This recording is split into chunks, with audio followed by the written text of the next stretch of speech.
watching America Trends. I'm Mary Burt-Godwin, and I love our next guest. I'm so happy that she's back. She is the mind performance coach. She teaches holistic mental health prevention as the key to success for business people, business men and women. And I've been actually emailing her because of the recent diagnosis of my daughter with ADHD, and I have self-diagnosed myself. Is that a thing? I'm self-diagnosing myself through everything I'm researching and reading. And I know that our next guest specializes in this, and she has some courses on it. So I'm excited to welcome you back to the show. Lindsey Paoli, welcome back to America Trends.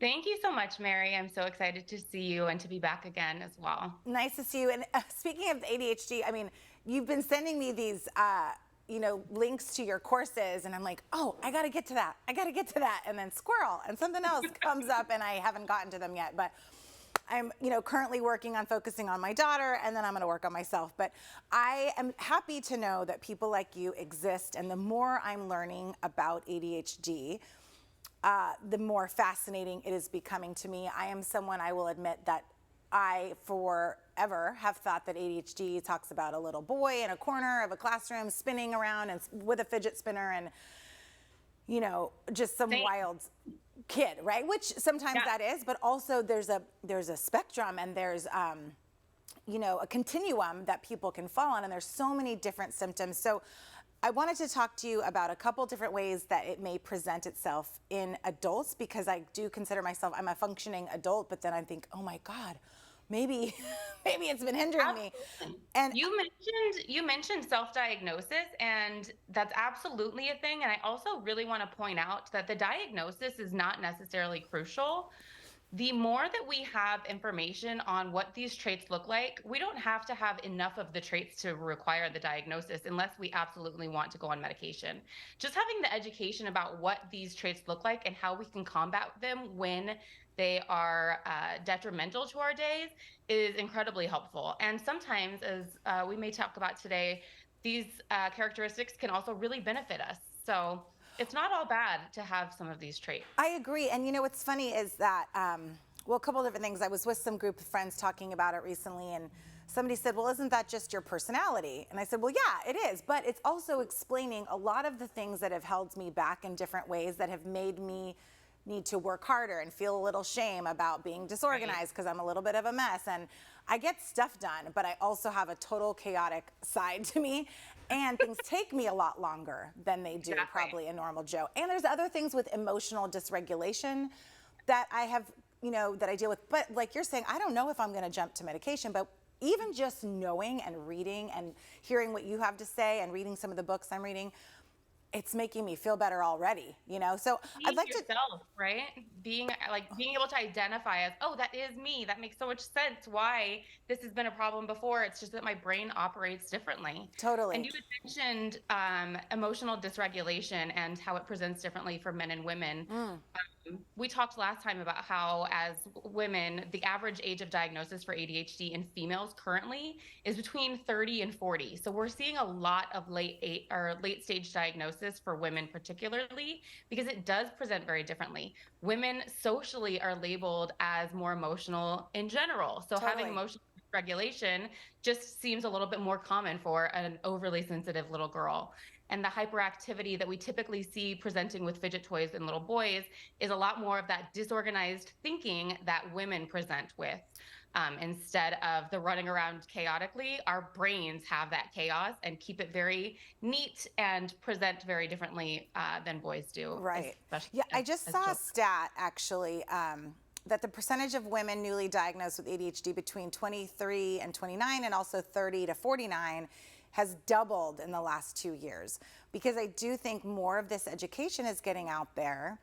And, women, moms, let's say, have been working with their children, but then it's like, oh, wait, is that me too? And, now that people are talking about it and it's more of an acceptable thing, I feel like there was shame around it. I definitely will admit that I had a negative connotation in my mind about what I didn't even believe it was real. And I've been in the health field for 10 years. I was like, this is just a way to push medication. So it was a real shame-driven journey to be like, oh, hang on, I have this.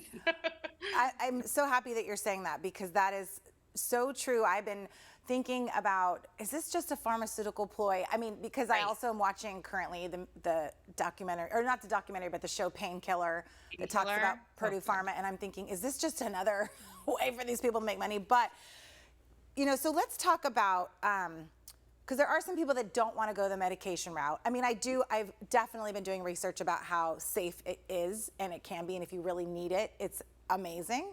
Yeah. But also, if there are people out there that maybe don't want to go that route, like, are there tools, and what are the tools that you help people with, especially in the business world, to kind of help organize their brain? Yes. So I'm one of those people that I've tried everything, including medication, and my preference is always just to not medicate. I end up choosing to find solutions that are not with medication, and that's usually what my clients are striving for as well. So you end up creating this toolbox of coping skills. And so, again, recognizing some of the traits of ADHD that can be great in business, but maybe detrimental in other areas, and then creating the counter act for it applying as a negative trait is the key. So it's a great thing to have as a business owner or entrepreneur specifically. We know that entrepreneurs are 3 times more likely to have ADHD and become entrepreneurs because of the way that their brains operate, because they have incredible creativity.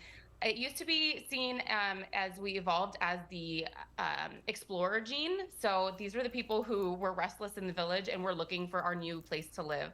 And so they are the driving force in the business world as well. They're very creative thinking. Yeah. They're able to identify patterns very, very quickly. They're also incredibly competitive.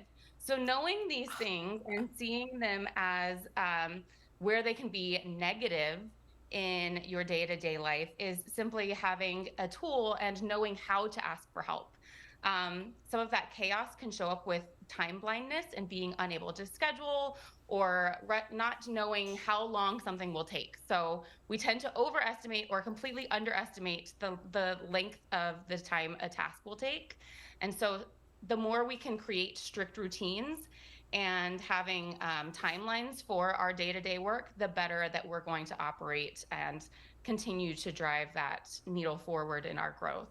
The time blindness is an interesting thing, and another thing that I always think, oh yeah, this is one of those I definitely have. And I saw a meme actually this morning that said, because now everything's coming in my feed from ADHD, right? Your algorithm is my algorithm is definitely focused in on this.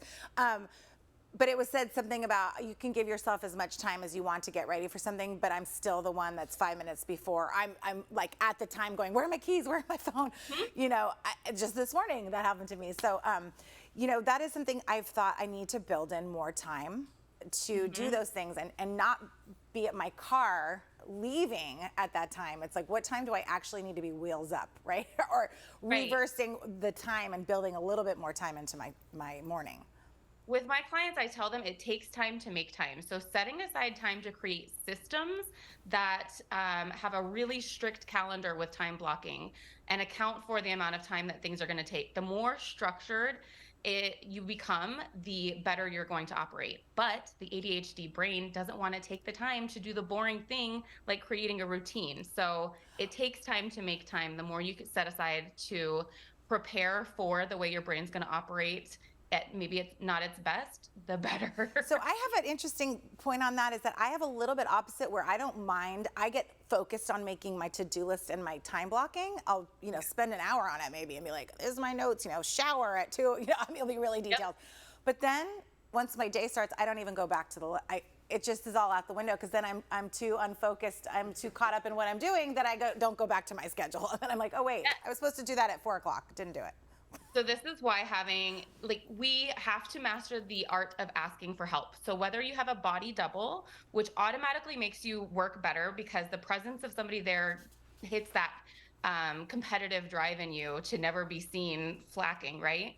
But also to ask for help to be like, hey, remind me, or set the alarms on your phone so that you're consistently being nudged to remind yourself of that schedule that you created. So having somebody either be like, no, Mary, it's time to do this now, or the alarm is going to help you to come back. Yeah, that's genius. And also, I mean, I have used the tool of the notes section on my phone a lot for all of the tasks. I mean, sometimes I'm like, I gotta write this down right now just because I will forget if I don't do it. Well, Lindsey, thank you so much for joining us today. I want to tell everyone where they can find you at Lindsey_Paoli, Paoli. That's on Instagram, and you're lindseypaoli.com. The Mind Performance Coach, I know that you do a lot of work with people in the business sector, and I think it's amazing. And I'm going to hit you up on email a lot more and have you back again once I get into it. Okay. Yeah, nudge me. Thanks so much for joining us, Lindsey Paoli, and everyone at home. Stick around. We've got more America Trends right after this quick break.